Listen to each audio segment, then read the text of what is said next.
Daniel Grose, who I'm so very excited to have him on today. I have you on, Daniel.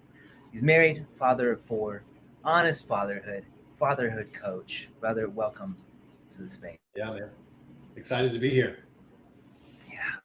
Yeah, we were talking a little bit right before this, and I was talking about my sons. I was never somebody who wanted kids, and now it's like it has become the greatest gift that I never knew that I wanted. And we hear all this talk about the differences between boys and girls, especially in a culture that up until recently has wanted them to be the same and puts them in classrooms and treats them the same. And man, there's such a difference between my son and my daughter. Yeah, they're different ages, but my son, he has, I would say, when he gets upset, he goes full Vegeta. Like it's this hot, high intensity energy that comes out of him. My daughter, oh, it's the tears, it's the sadness, it's different emotions, different energies. And I can see the differences in them, how just high intensity he is, and how she can just sit down and just be like open a book and read. And I'm Yeah. learning on the job that it's very different raising a boy than a girl. And I know that you're so big on that. You're so big on raising boys to be men, and you've got four, so I can't imagine what four is like. But why don't we begin there, man? Um, yeah, what do you see? I know your whole life revolves around breathing and living to raise your sons. Yeah. So what got you into this, and what woke you up to that importance of raising boys, not just to be adults, but to be men? Uh, I would. I have to say, what got me into it was probably the struggles in my marriage before I had boys, or when my boys were really young, and when I started to see how much of the baggage, the wounding, like the stuff that I had, came from my own childhood growing up. I mean, my story—it's a long story, so I won't get into all of it You can unless you go. want to You go can there. go. We have time. Uh, Let's go. yeah. So, man, my mom and dad divorced when I was 4 years old. So he's my biological father. I call him Cecil. He was never around. I called him Cecil even when they were married. I didn't call him dad until she got remarried, and he said, "Will you call me dad?" Because there was a little competition there.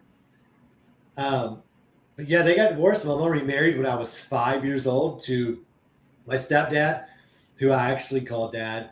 And I loved him, man. He was a fireman. He came in like knight in shining armor. Like he wrestled with me, taught me how to throw left jab, throw a baseball. Right, he would take me with him to work. He was a fireman, but he cut grass on the side.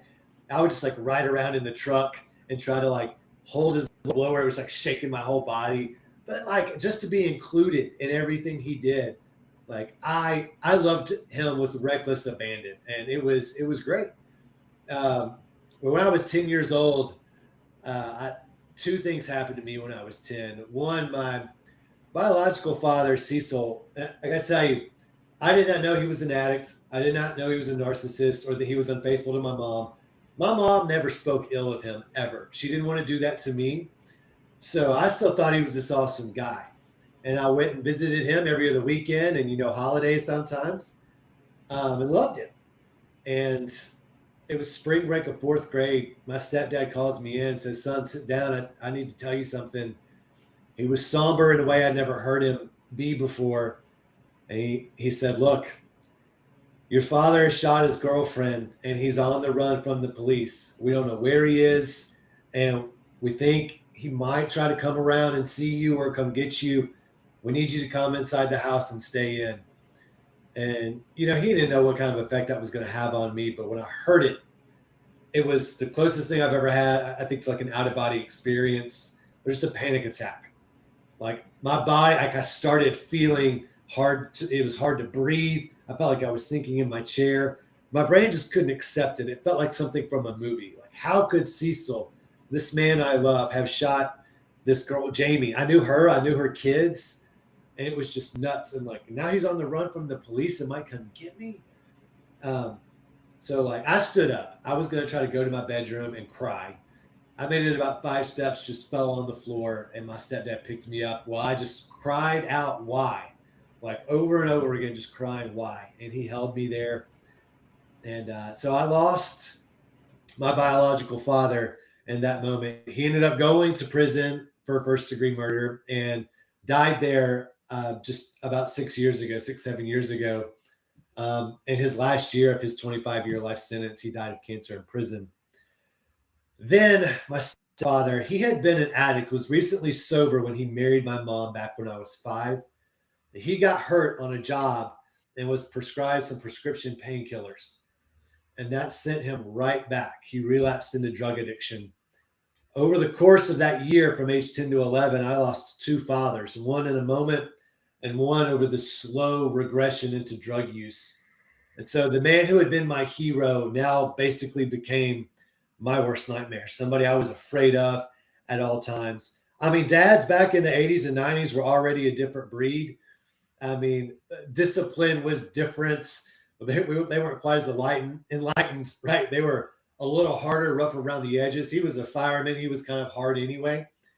He was bipolar. He was a hot-headed Italian, and now he was a drug addict. So his ups and downs were huge ups and downs. It was either like, hey, let's all go on vacation today. Like, we're going to go out to a lake. We're going to rent some jet skis and stuff. Just great time. Everyone loved him. Or it was smashing TVs, throwing dishes, cussing people out. And it was hard growing up. I mean, we just came home from school, threw our book bags on the front porch, me and my brothers, and stayed outside. We were scared to be around him because he could have lost the TV remote himself, thought you did it, and you'd get smacked for it, knowing it had nothing to do with you. We just stayed away from him. And we went through series of like a pinnacle moment would happen. Like me and him got in a fist fight one time. He pulled out some of my hair. It was this big thing. We moved out for a while. He promised to go to rehab. He went, he came back. And then life would happen. He'd get back on drugs and we would go through the same cycle over and over again.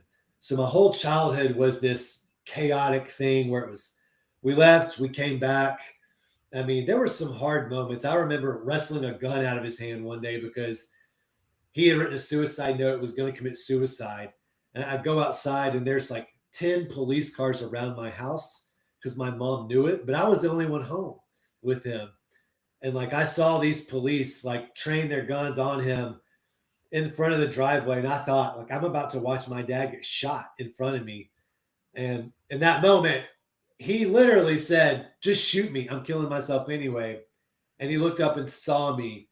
And I think in that moment, he was like, I'm not going to let my son watch this, and laid his gun down and then was arrested and went. So it was all over the place. And man, for me personally, I found faith when I was 17, did a lot of healing work then and early on into college, and left the home and went to Los Angeles, California, where I met my wife and thought I had healed and left all that stuff behind. And it wasn't until 5 years into our marriage, after my second son was born and around 6 months old, that finally the weight of providing and being a good husband and being a good father and all the demands that were on me were heavy enough that the cracks in my identity and even just my practical skill sets as a man started to break. And I had some really hard moments where I realized, like, I don't believe in divorce. I love my wife. I'm not a drug addict. I'm not a narcissist like my biological father. I'm a good dude and I'm trying, but somehow this thing is still falling apart. And I'm going to lose my wife and sons if something doesn't change. And that marked a huge moment for me of brokenness where I just all of a sudden surrendered. I was like, whatever must die in me or change or need to be healed, I will go all in on whatever needs to happen. That was about 11 years ago. Mm-hmm. And my life has completely changed. Like I said, man, I love my wife so much. To me, she's the best thing on this planet. And I would rather be with my 4 boys than anywhere, right? I have to leave to go for a work gig somewhere and do a speaking engagement, and I'm gone for 2 days. I'm like, it's fun. I love what I do. I hate being away from my kids. Like, if I can take one of them with me, I'll bring one of them with me. I love my family. And I'm like, I went through a lot of hardship to come to a place where I must heal, and then did, and it changed everything in my life. But realizing how much of the suffering my wife went through and the anguish I went through in those early years of marriage and parenting was related to being afraid of being like my father and trying to prove I was a different man. And those unaddressed father wounds really made me focus on I have to heal, and I don't want my sons carrying forward into their marriage the same kind of wounds that I carried into mine. I want them to be set up differently. So that's the condensed version of a big story, man. Yeah. Well, I want to travel back. So you said, I'm going to go through, there's a couple different points I want to hear more about because I imagine that a lot of guys can relate. You had the healing journey around 17. You left home, you started that healing process. What was that initially? What was your healing process? What did that look like for you? Because a lot of times we go through this and we're like, I got it, until there's new pressure, and then the cracks start to show, and that's what it sounds like happened for you. A lot of us don't know that this is going to happen, but this is part of the man's journey. So what was the initial healing process that you went through? What did you rock up until we got to that point where you experienced provider pressure for the first time? Yeah. So I'll tell you what it was for me, and kind of what the core of it is and how I came to it. So, man, we ask this question like, "Am I enough?" Every guy like talk about like, "Can I handle it?" Right? Am I enough? And when the weight hits us and we feel like we're failing, the answer that our life seems to give is, "You're not. You're not enough." Constantly, and I felt like that at 17.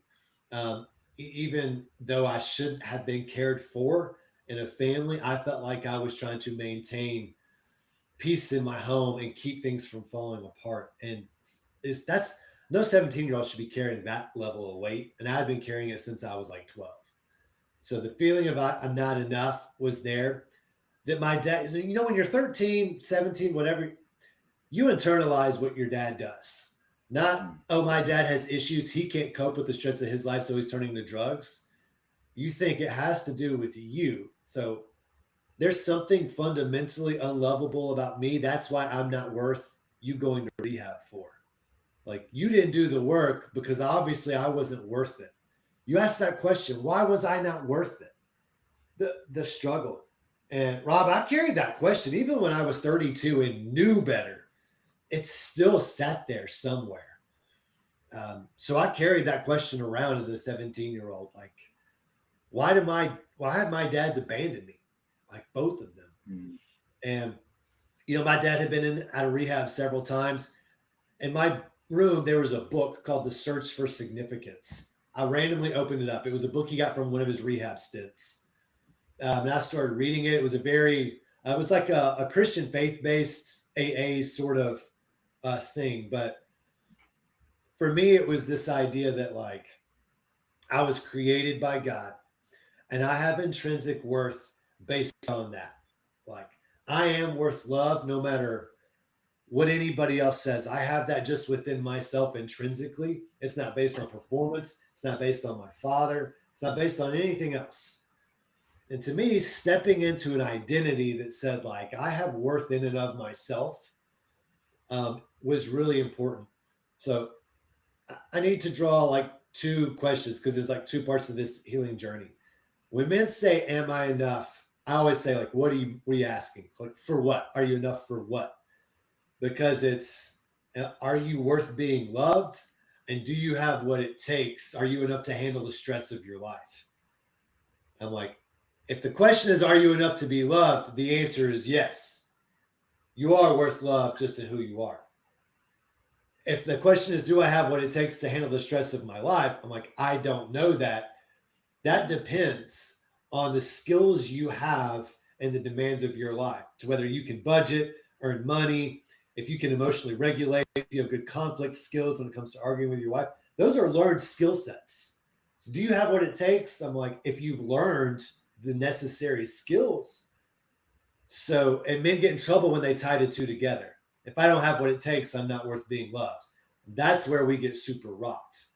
So the first answer came for me at 17, which was I am being worth loved just for who I am. And there was an identity piece that's just rooted in that. Um, for me, I found that in my faith as a Christian. Um, I'm more than welcome to go as deep into that as you want to. My take on Christianity is very different from most people's because I don't call it a Oh, I'm religion. so excited to get into it. Yeah, I call it a relationship with Christ, which is very different from following a set of rules to gain favor because that sets you right back into my intrinsic worth is based on performance. And probably the number one lie I hear from men that drive dysfunction in their life is I'm only worth what I can contribute, right? And when I realized actually my faith is not that. I contribute what I contribute as an outflowing of understanding that I'm loved by God and that I was worth being created by God. And then out of that comes all the stuff that I do. God doesn't look at what I do and then deem me worth being loved. So understanding that piece at 17 was like the first core thing. Um, and then, Rob, I was young for a long time and just like dating my wife, living in LA. The question of do I have what it takes? My life didn't demand that much. So I had what it took to be a single dude dating some chick in LA and just working a job. Like that was easy. It was fatherhood that made me dive into that other piece of identity of like learning. We said this earlier competencies that lead to confidence that sort of reaffirm that first idea. Are you worth being loved? They're like, yeah, God made you for this purpose and you can fulfill it if you stop running from it. So, sorry, I'm long winded, Rob. I'm sorry about that, buddy. Me too. Don't apologize. Don't apologize for who you are. You're innately loved by God, Daniel. He put you here with this purpose to be long winded. So let's go with it. Yeah. Okay. So, there's so much that I want to talk about. I want to keep us on some kind of track here, and I Yeah. want to throw out there that I'm back. I'm wearing this guy again. My journey was very much a rejection of doctrine. I don't like rules. I don't like being told. I like Yeah. relationship, and that's what brought me back. So I really struggle with the here are all the laws, here are all the rules, do these procedures, and you're good. I like my inner procedure that gets me into union and contact. So maybe we'll come back to that. You came into now fatherhood. You're in providerhood for the first time. That's a hard moment. Mhm. We don't know it's going to be a hard moment. There's all kinds of stories about how it's going to be hard. It's something I didn't understand until I was in it. You mentioned the cracks that started to show up and how those came from not really facing and healing the father wound. You had done other work. So, what were the cracks that started to show up for you? Yeah. So I started this journey at 17 of understanding that I am loved, but it was very surface level. It wasn't deep. And kind of like you, I still had a lot of doctrine that permeated my thinking and my upbringing with my dad. Like a lot of guys, I learned that love was associated with certain things. And my dad was proud of me when I worked hard and when I was tough, right? I mean, my dad, he gets so proud of me. The only time I remember my dad being proud of me was when I did things like that. So we would go hunting a lot when I was a kid, and if I could, if we're like at the juvenile hunt, it's like where a bunch of dads take their sons hunting at the beginning of hunting season. If I could whoop the other kids in wrestling matches, right, my dad would be proud of me. Or if he sent me to work with one of his fireman buddies, and I could hang with the adults, right? One of my first job was a fence company. It was just hauling fence posts, bags of concrete, pickets, and runners all day long. If I could hang with the adults, my dad would be proud of me. So somewhere it's like if I don't complain tough it out, do hard things even when it's difficult. Like that's the sum of a man. And those are good things, right? But they're not the sum of a man. They're not the completeness of you, and they're not your total worth. But between both doctrine and this, like my relationship with God was formed by men. Really, I didn't see it, and I knew better in my head, but I didn't know it in my heart well enough for that to change how I spoke to my wife in hard moments. So, Rob and I got married. I always say I quit pursuing my wife. I started pursuing the provision of my wife and the provision of our family. And for me, my number one thing was not running with my wife alongside me to the marriage we wanted, to the life we wanted. I was running away from the trauma I had. And that can look very similar, but your heart behind it is very, very different. So the cracks would start to form because I was working 60 hours a week, man. I was starting this landscape design firm. I would wake up at like 6 a.m. and be gone, like ready to work. I'd come home at 4 from a day of working, and I'm wearing all the hats. Like I'm digging holes, I'm doing marketing, I'm doing payroll, I'm drawing designs, I'm doing all of it. So I would come home, we'd have a dinner, and then I'd be like, all right, I got to go back to work. I got to get this design together for a client. I got to change the oil on a lawnmower, right? And then I got to figure out, I got to put a job posting. Like I got to do all the stuff, Rachel. She's like, well, when are we going to spend time together? And because that made me feel like you're not doing enough for our marriage, and I didn't want to be like my dad. I didn't want to be a failure. I didn't want to be losing something. Like, you know how I would respond. I'm like, Rachel, you're not being supportive, or you're putting too much pressure on me, or why are you acting like I don't love and pursue you? I literally just broke my back for 10 hours to provide for our future and the home that you live in. And you're going to tell me I'm not loving and supportive because I'm not going to hang out with you tonight? Like, how dare you? You know, and I would be like a tyrant. And then I would get passive in other moments, and I would be self-pitying because pride and pity are the same thing, just two sides of the same coin. And I'd say things like, Rachel, you should have married someone different. I'll never be enough for you. Nothing I do makes you happy, you know, in this little pity party. And I would just toggle back and forth because anything that she said that might mean you're not completely providing in all the ways perfectly, I couldn't handle. She may as well have been saying, you're no better than your father, right? Your mom didn't feel loved. I don't feel loved. Like, your dad made your mom cry. Sometimes I cry. She would cry about things, and I'd get pissed off that she was crying. Because inside I had a lot of shame. Somewhere I had two voices at the same time. One, your wife's being wrong. Tell her she's wrong. If she would stop being so high maintenance, she'd see that you're actually a good dude versus look at how big of an asshole you are. You're making your wife cry. You're just like your dad, you piece of crap. Both of these voices screaming at me while I'm talking to my wife. There was no chance that I was going to have the strength to just say, Rachel, you're right. I have prioritized work, and I'm not pursuing you very well anymore. I've been pursuing things to alleviate my fears as a dad and as a husband.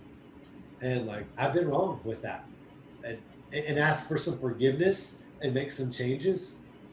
I had too many wounds.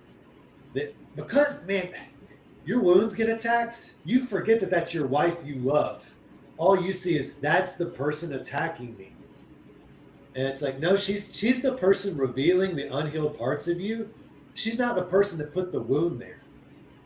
But man, that's where the weight started to come in.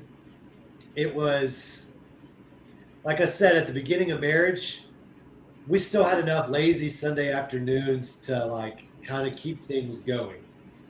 But when we had our first son, my wife was wanting more of me, was already running our marriage on an empty cup. But what did my brain go to? It went, oh, now I've got a new responsibility. I got to go harder at work. I got to provide and get these things done. Because one day I thought I'll sell this business for $5 million and then I'll come home. So I'm like, I got to work harder. The time is ticking. And then we had our second kid 3 years later. And now my wife has got two children, emotionally depleted, a very needy second child, a husband she can't talk to, basic, and she would say, I feel like I'm alone. The responsibility of the home and the weight of raising these sons is all on me. I can't talk to you about it. You're always at work. She's like, I'm not saying you're a bad husband. I'm just saying I'm alone. And nothing changes that. And I can't talk to you about it.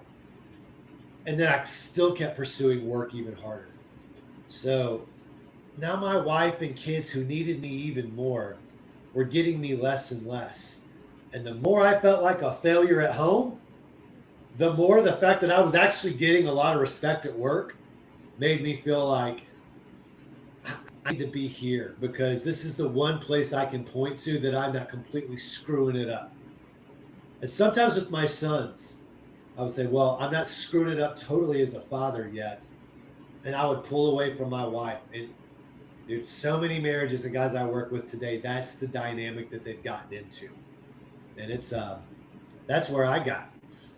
And if I didn't make like some ruthless changes, we wouldn't be together. I'd be seeing my kids every other weekend. Like, that's hard truths, man. Yeah, it's what I call the provider paradox. Is we're doing all this for her and for the kids, and then we hear the "I want to see you more," and with the model that we've received from our upbringing and from culture, it's like, oh well, I not doing enough for you? And what she's saying is, I want more connection. I want more relationship with you. Meanwhile, we think that, well, I am doing this for you. So what else could you ask? What else could you need from me? And the very things that make us successful outside the walls in work, I call it the sword and armor problem, are the very things that cause the distance in our relationship. It's one skill set, as you've talked about skill sets, of multiple that we need to thrive, not just as a provider protector, but as the one inside the walls of the house, inside the garden. And our house is a garden. That's what it is. They need love. They need our light. They don't need our sword. They don't need our armor unless we need to protect them from something. So what are you seeing in the guys that you're working with this, and how do you begin to help them start navigating this dynamic? So for me, sort of my approach, it's like three things every man needs: identity, mission, and then a process that he could do. But most men, they don't have any sense of identity. That first bit that I talked about, their entire world is wrapped up in getting validation and identity from somewhere else because they came into marriage without it. Their father did not bestow it to them, did not raise them up to know who they are and to have a strong sense of self and identity. They went out into the world searching for it. Guys find it in all different kinds of places, but ultimately, I feel like most men end up resting in one of two places. I'm either going to get it in my wife or my work, like the two W's. That's where we get our validation. And they're both good things. Like contributing well to this world and getting paid for it, that's a wonderful thing that men should do. Being a good husband and a good father is a great thing for us. But when that becomes the foundation of our worth, basically we're telling our wife, you're the person responsible for bearing the weight of my purpose and identity. And that's a burden your wife should not have to bear. You're making her carry a load that she should not have to carry. Instead of loving her from a place where you're grounded. Like you can't be an anchor if she's the one who's really giving you your purpose. Like she is the one anchoring you, if that's the case. So the first thing I do with guys is like, do you believe you're of worth? That stuff that I said about God, like, do you believe God loves you? Do you believe you're worth love? Um, and they have to work on where do they get validation. I like this saying. It's when you live your life trying to find your sense of worth for other people, whoever they are, like they are the ones who participate in the forming of your identity and they get to determine it. So whenever they fall apart, you fall apart. right? And so my wife, she can't have a bad day. She can't go through postpartum depression, which she did, because then I cave. I can't be the anchor for my family. Um, so we talk about that a lot. Like, what is your sense of identity? You have to find that. Otherwise, if I take you through the process first, like your health, your budget, your emotional regulation skill, all that good stuff, I'm like, you're going to go back into process oriented thinking. And if it ever fails, if you lose your job, if your wife has a mental thing or a hormonal shift or menopause or something, and your marriage starts to fall apart, you will be shaken and fall apart again too. So start with that, develop your mission. I don't think many men have thought about a transcendent cause that's above the temporal things, right? And I try to get to it real quick with guys. I'm like, when you're in an argument with your wife, what's your mission? Is it self-protection, or is it to love your, I say, to love your wife in a redeeming way? So I'm like, there's, if you're mad at your wife in an argument, there's three things going that could be going on. You're wrong, and you need to apologize and ask forgiveness. There's a misunderstanding that needs to be cleared up, or she's wrong. And if she's wrong, why? What lie is she believing? Is it based on something you used to do? Is it her childhood trauma that's coming in? Is she just exhausted from motherhood and just had a crap day?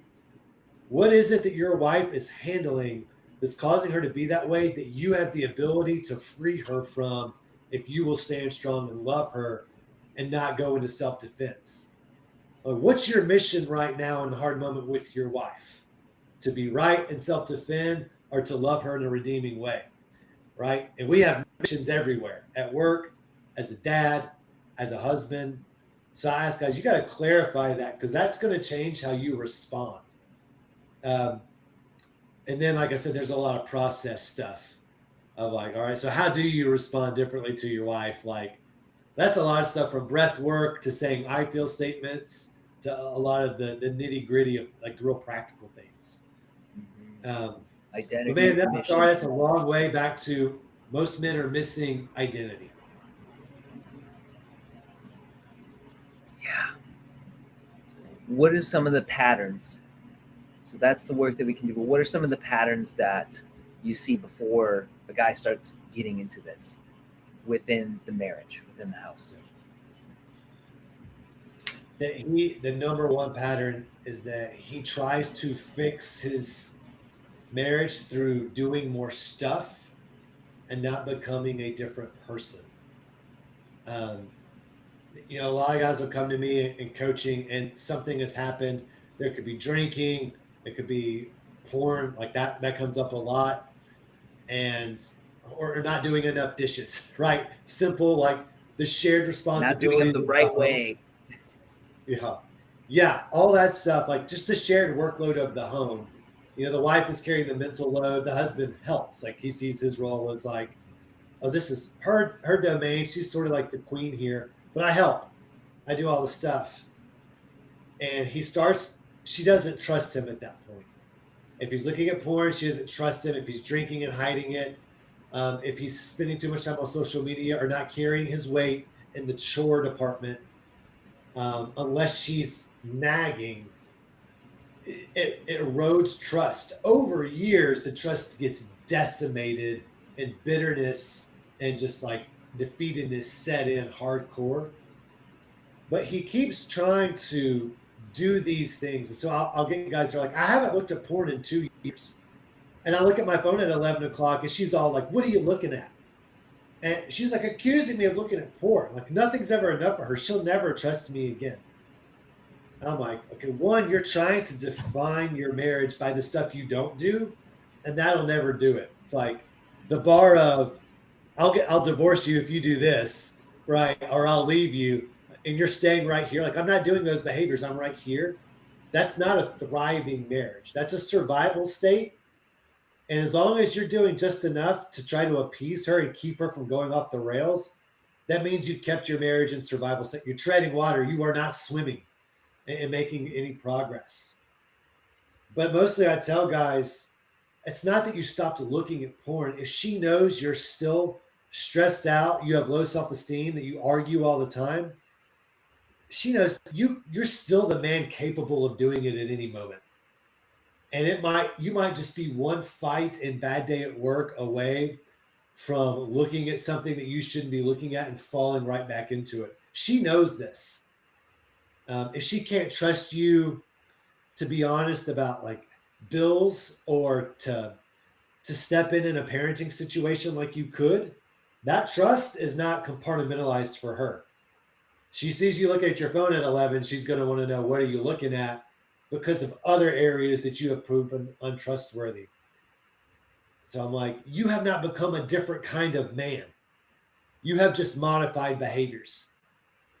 And but it takes an insane amount of effort to modify behaviors, especially because you're always thinking about it. Rob, you said you don't like rules. Most men are living under the tyranny of don't do this, don't do it that way. They're exhausted by the rules of their wife. And I'm like, but the only method you've given her to get you to be different is behavior control through griping and withholding sex and being nagging. You become a different person who does the dishes because it's your home. You want a home that's clean. You teach your kids to do the dishes because you want to raise young men who take care of their space, who are good stewards, who live in an orderly house. And so you lead the kids learning how to take care of their stuff, not your wife trying to get all of you to learn how to do it. And you guys do it to keep mom from being upset. Like, dude, that's a bullcrap dynamic. So getting men to say, again, it's the identity thing.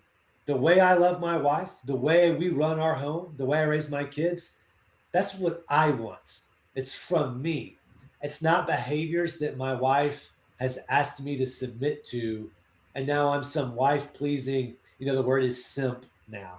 Some wife pleasing simp that my whole identity is based in, is my wife happy? And dude, I gotta tell you, I've seen some really tough alpha male guys fall into this category of being pissed off because they think their marriage is based on not doing bad behaviors and not becoming the kind of man who does good behaviors. Right? That's the pattern I see. Yeah, I'm on the path of service in marriage. And not serving her, but serving the capital W, we, the two of us together, because we come together, we create something far bigger than either of us alone.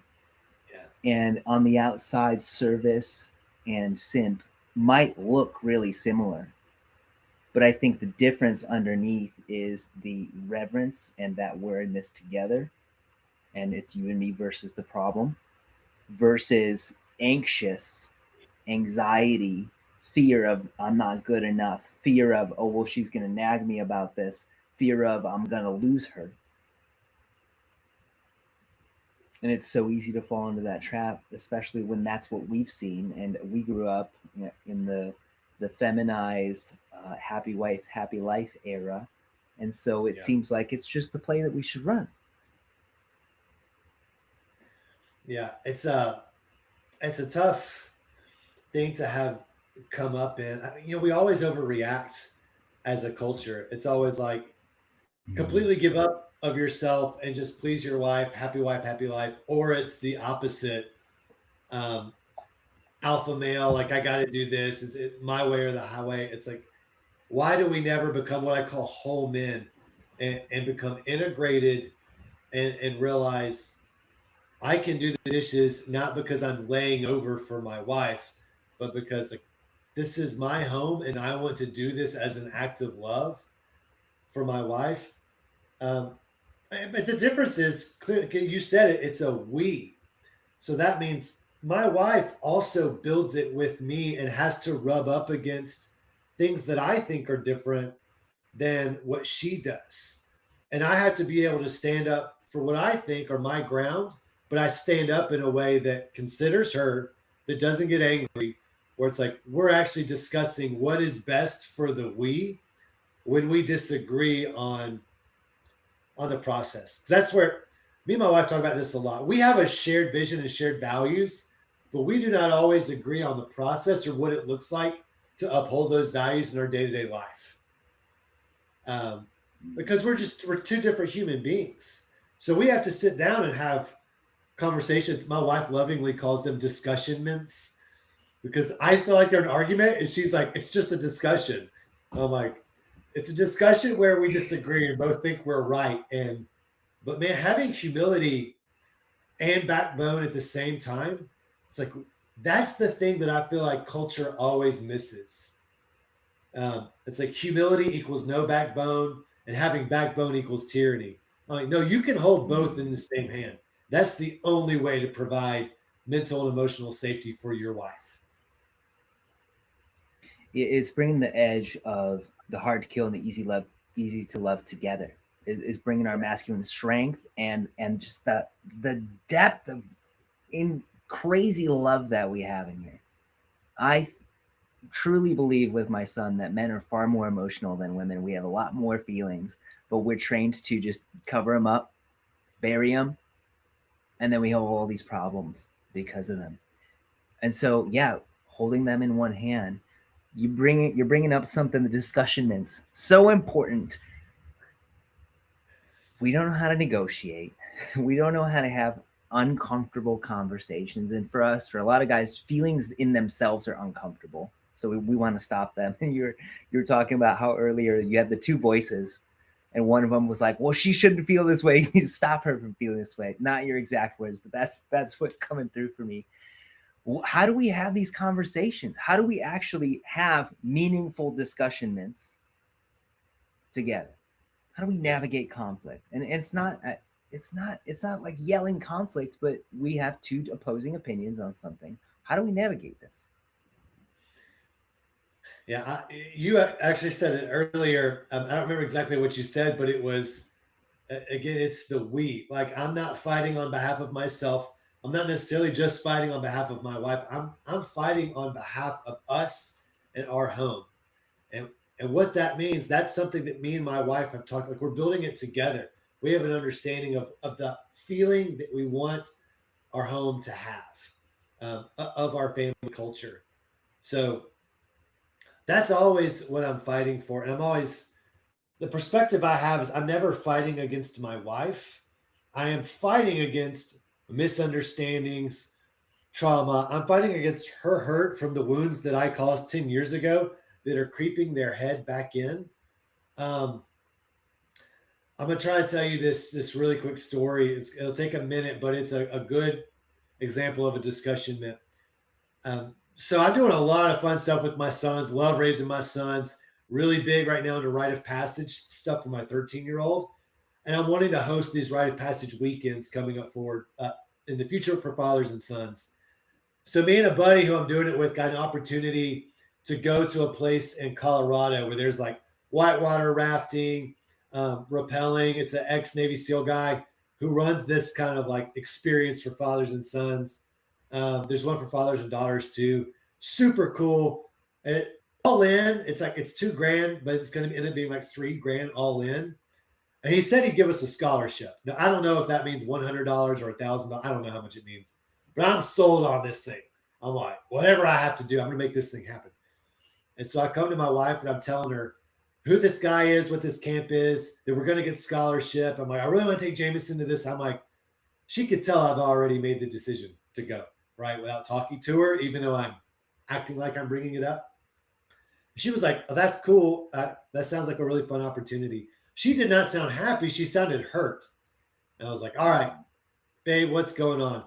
And Rob, I teach this stuff. I have been teaching it for a while, working on it for a decade. I've had coaches in therapy. So, like, I know the information. But in that moment, when I asked her what was wrong, she said, to be honest with you, I don't feel like you pursue me in the same way you're pursuing our sons. She's like, you've never taken me on an 8-day vacation like that cost that money. And I did what men do. I thought, oh, I'll just introduce some facts. And when she understands these facts, that will change her feeling. That never works. But that's what I did. I said, Rachel, we have 4 sons. We have no way to have a babysitter for 8 days. I would love to take a trip to you. Let's go to Scotland for 8 days. Be awesome. who's going to watch our kids? I'm like, of course I love you and want to pursue you in that way. I just can't. That's the only reason I haven't. And you know what? That didn't make her feel better. And she was like, what she was saying was, yeah, but the amount of energy and excitement, like I want to see that for me. So she's like, but it's like the date nights, the weekend, like a weekend getaway, like whatever our version of that is, you keep planning it for the kids and you don't, I just don't feel like you do that with us. So then I went to another level of persuasion, of like, Rachel, I'll pursue you every day. Like I've oriented my whole life around only working 25 hours a week so I could be home with you more. Like we talk every night. Like I do all this. I'm pointing to everything I did, which Rob, you know, all that does is invalidate it. It says, you have no right to feel this way. Look at all the stuff I do and have some freaking gratitude. I didn't say that, but that's what I was thinking. But when I did that, that puts her further into, okay, I've got to convince him that like why I feel this way. So she kept giving more reasons why she was like, I don't feel pursued in the same way you pursue the kids. And by the end of the hour, it got to the point where it was starting to get ugly. It wasn't ugly, but I hit the moment where I was like, I switched from discussion to mad. And I'm about to say F it. I want to raise my voice, which that's you raise your voice at your wife. Like that's a maxim I live by. Like you don't do that. And when I was like, I'm about to do it, I stopped and got up. I was like, Rachel, I've got to get up and walk out. I'm too mad. I can't even listen to you right now. I was like, I'm really hurt by what you said. I feel like you're telling me I'm a bad husband again. It's this old stuff, but it's here and I need a minute. She was like, all right, that's fine. Go take some space. So I went outside. For me, I prayed. And I had two thoughts come to my mind. One of them was, why can you not give up this trip with your son for your wife?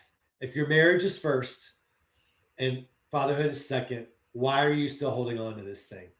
And so I'm praying and I'm like, God, because it's not right, it's unfair. I should not have to give up this trip for her because she doesn't feel pursued when I pursue her all the time. It's like, God, how about you change her opinion or her heart? And then she could be grateful for me and I could go on this trip. I'm like, I think that's what needs to happen. And I don't feel like I can give up this trip without feeling bitter at her for making me do it. And if I go, then I have to feel guilty like I've abandoned my wife. I was like, I'm pissed that she's put me in this position. And I have a rule that we do not do things if we're not in agreement, like big things. So not like, can you go take a shower, but a $3,000 investment. We don't do big things without being in agreement. And if we can't get into agreement, we have to work that out. Why are we not in agreement? And we have to discuss it. So I'm like, okay, well, we're not in agreement, so I don't get to take this trip. Mm. And I felt God telling me, if you go on this trip knowing it's going to cause a brokenness in your marriage, you have put this above your wife, and that's not okay to do. It's going to cause more harm than good. And then I felt like the thing I heard was, what are you going to lose if you don't go on this trip? Do you think your son's not going to learn to be a good man if you miss this one trip? Is there no other way to teach your son the values you want? This trip is the crux of manhood for your son. And I'm like, no, it's not. It's just a cool opportunity that I want to go do. And so, I prayed. I took about 30 minutes and I went back in the house, still a little mad, but knowing I needed to be humbled. So I said, Rachel, here's what I want to do. I want to table the trip for a second. And I want to go back to what you said. You said you feel like I don't pursue you the way I do the kids. Talk to me more about that. Why do you feel that way? I just want to listen to what you have to say. And that made her breathe. And she told me again in this new context how she felt. And what I had to end up doing, this was like 2 weeks ago. So I'm not even super proud of this. So I just had to say, you're right. I have had intentionality with the kids that I've not had with you. And I'm using the babysitter thing as a cop out, to be honest with you. And that's on me. Like I have just been wrong in that. And I know that I pursue you. I pursue my wife. I love my wife. I pursue her every day. And her point was, you pursue the kids every day too, though. But you make extra effort and moments for them because you're so passionate about fatherhood. And I would also love that. I was like, I would love it too. And I have misplaced that priority. I do want to do that for you. I just had to admit that she was right. The evidence is there because the B&B is not booked for me and her. And there's like 3 or 4 of them booked for my sons this spring. So I had to apologize, ask for forgiveness. And then she finally said, I was never telling you not to go on the trip. Never was I saying that. I just couldn't help that when you said it, it brought up for me, I wish we got to do that. And you got upset about it. And dude, to wrap this story up, super cool. When I went outside to pray, I love plants, I love nature and stuff. Yes, that was like 2 weeks ago. Like the other day, I got a book in the mail that was Colorado wildflowers and foraging. And she said, I want you to know, I ordered that book while you were sitting outside because I wanted you to know that even in the middle of the fight, I always wanted you to do this trip with our son. I was like, dang, that's some humble pie right there. I say all that, you say how to have those meaningful discussions. I set a standard and a rule. I don't raise my voice and I don't get defensive. I let myself get defensive. When I got to the point of raising my voice, I just called it and said, I got to stop. I have to have the mental discipline and restraint to not let my emotions and my hurt and my feelings get the best of me. I got to go outside. For me, that's going to be prayer. I've also called my buddies in my men's group. I've called them before and said, I'm pissed at my wife. I want to be a jerk, and had them tell me, yeah, you are being a jerk. Let's talk for a minute. I've done that too. Or I'll go out and work out. I will do something until I have found my ability to be loving again and go back in and say, I'm going to go and love my wife. And then I went in and did that, and it changed everything. So I have a standard. When I started failing, I had the discipline and the restraint to go and do some regulatory, emotional, and nervous system regulatory action. In that instance, it was prayer for 30 minutes to untangle the lies and offendedness I had and go back in and love my wife. So I don't know if that answers that question well for you, but my mission the first time was self-defense. My mission the second time was loving my wife. Yeah. Yeah. And you came back in to repair and take ownership for here's where I was wrong. And I'm not going to do that. I'm actually going to table that because you were right. Here's where I was wrong. Here's where you were right. Tell me about what you were feeling, which is the level that they communicate on, which is so hard for us when we don't have skills with it. I just want to understand you better, which is like something that we do when we're first dating our woman. We talk to her about exactly those things until 3 a.m. Like, tell me all your feelings, babe. I want to know all of them. And we're able to just listen. Yeah. Rob, it's so hard. I feel like a lot of men, and me too, myself too, anything I say about men, if I'm only able to help men because I did it myself, right? And so I'm like, I know what it's like to feel defensive and to attack your wife. But we come into these arguments with all these former hurts that we're still holding on to and prerequisites. I will be loving if she's loving. I will be serving if she has gratitude. And it is very hard to ask a man to let go of that and just say, I'm loving because it's the right thing for me to do. No matter what she does, that doesn't change my value. And for a man to realize that is what is required to change how your wife responds. Because a lot of men want it, they either want their wife to do it first or they want it to be very immediate. Like, I did the dishes, where's my thanks and support, right? Or I gave her, whatever. I took the high road And so why isn't she coming back up? I'm like, but I have yet to see a marriage where a man committed to doing that for a lengthy period of time where his wife didn't turn around and respond. So I'm like, you initiated. If y'all have been through 3 years of hell because you keep attacking her, and she's probably been attacking too. Wives aren't perfect. Like she got hurt by you, and then her wounds caused her to be critical and controlling. I get it, but if that's been happening for 3 years, and you think 3 arguments of you doing the right stuff is gonna bring her back around, I'm like, dude, no. 3 years. You ought to plan for 3 years of coming back around, but it won't take 3 years. I bet 3 to 6 months, and you'll start to see my consistency affected her, and she is changing because I changed. Um, that's a big ask for a lot of guys. So I'm going off on a tangent here, but the hardest marriages are the ones that they're like 8 years into this hell, and there's bitterness. There's so much bitterness on both sides. And then I tell a guy, this is how you repair your marriage. But his wife at that point is angry, bitter. She's a fire breathing dragon.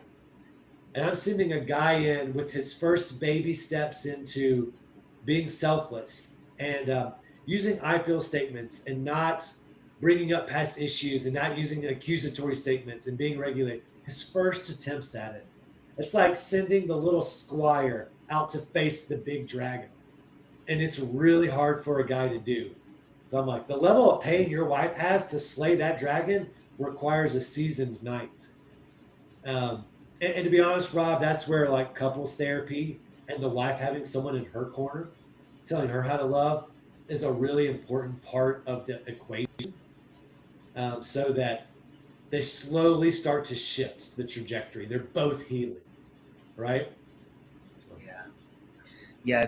You brought up calling your brothers in your men's group, and I think the same. I think that especially when we're looking to bring the fire back from the ember that it's burned down to in the relationship, we have to be doing our work. And I've seen that the women that reciprocate, that respond to a man's work the best, are in a similar women's circle, not a feminist women's circle that usually goes the wrong way, but in, they might call it like a divine feminine women's circle, who understand the interplay of masculine and feminine and can work with what we're bringing forward.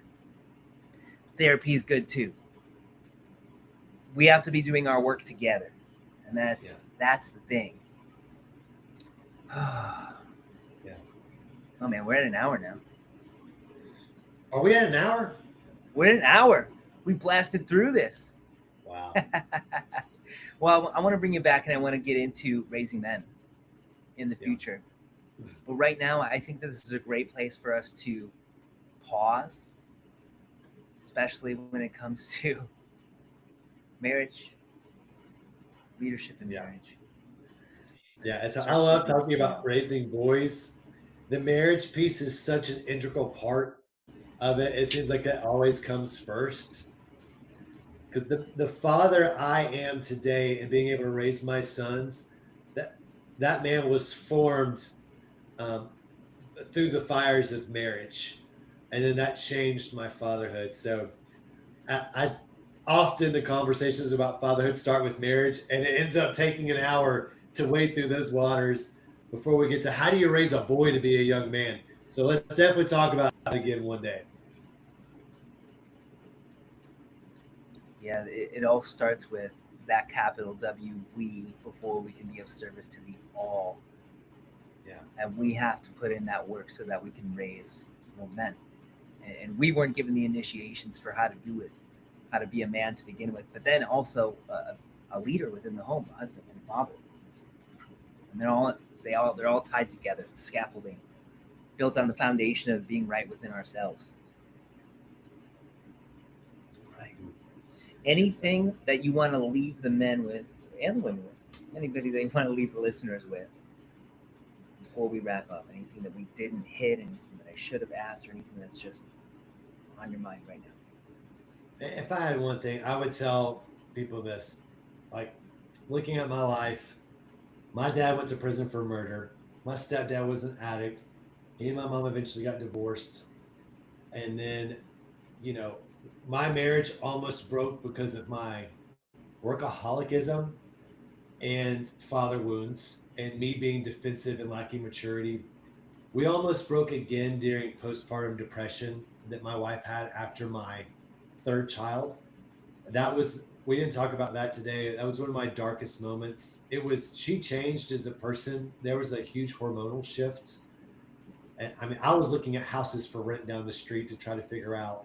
I just didn't know what to do. I mean, I was praying to God every day. God, help me not leave today. How do I continue forth? And we did.